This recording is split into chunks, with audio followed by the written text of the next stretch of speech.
చాలా రోజుల తర్వాత ఒక విచిత్రమైన అనుభూతి కలిగింది. ఎందుకంటారా? చాలా రోజులుగా మర్చిపోయిన రుచిని ఈరోజు తిన్నందుకు. ఏంటో పెద్ద వంట ఏం కాదండి, సేమియా ఉప్మా. సాధారణంగా మా ఇంట్లో సేమియా ఉప్మా ఇష్టపడరు పిల్లలు. సేమియా పులావ్ ఇష్టపడతారు, అది కూడా నృహరి పెద్ద ఇష్టపడ్డు. విహారికి ఇష్టం అనమాట. ఇది ఎప్పటి నుంచో ఉండిపోయిన సేమియా ఉప్మా చెయ్యడమే మర్చిపోయాను నేను అసలు. సేమియా పులావ్ అయితే ఒక గ్లాస్ సేమియా అయితే ఒక గ్లాసు నీళ్లే, అంటే పొడి పొడిగా రావాలి కదా. కానీ ఉప్మాకి కొంచెం ఎక్కువ పోసుకోవచ్చు. నేను మర్చిపోయాను అది. ముందు ఒక గ్లాసే పోసాను. ఏంటో వెరైటీగా ఉందనుకుని ఇంకొంచెం సగం కంటే ఎక్కువ మళ్ళీ పోసానమాట. అప్పుడు కొంచెం ఉప్మాలా వచ్చింది, ఎందుకంటే ఉప్మా కొంచెం ముద్దగా తింటాం కదా. అయితే నృహరి ఆఫీస్ నుంచి వచ్చాక ఇప్పుడే వచ్చాడు. అమ్మ ఏం తిన్నావమ్మా, నువ్వు తిన్నావా అని అడిగాడు. సేమియా ఉప్మా చేసుకున్నాను నాన్న అంటే, అంత ఇష్టం ఏంటమ్మా నీకు అన్నాడు.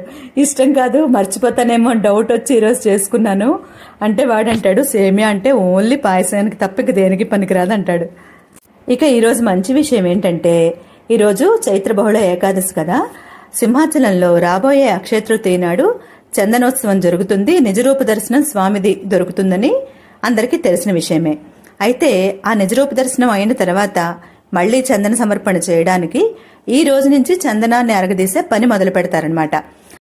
కొలత ప్రకారం చందనపు చెక్కలు అరగదీసి దాంట్లో సుగంధ ద్రవ్యాలన్నీ కలిపి భద్రపరుస్తారు. నిజరూప దర్శనం అయిన తర్వాత స్వామికి సమర్పిస్తారనమాట. ఇకపోతే మనకి కొబ్బరి నీళ్లు చాలా మంచివి అంటారు, కానీ అంతకంటే మంచిది మజ్జిగండి.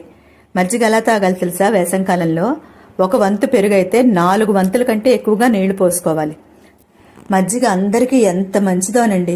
నిజంగా ఒక గ్లాసు మజ్జిగ తాగితే ఆకలి కూడా తీరిపోయిన ఫీలింగ్ వస్తుంది.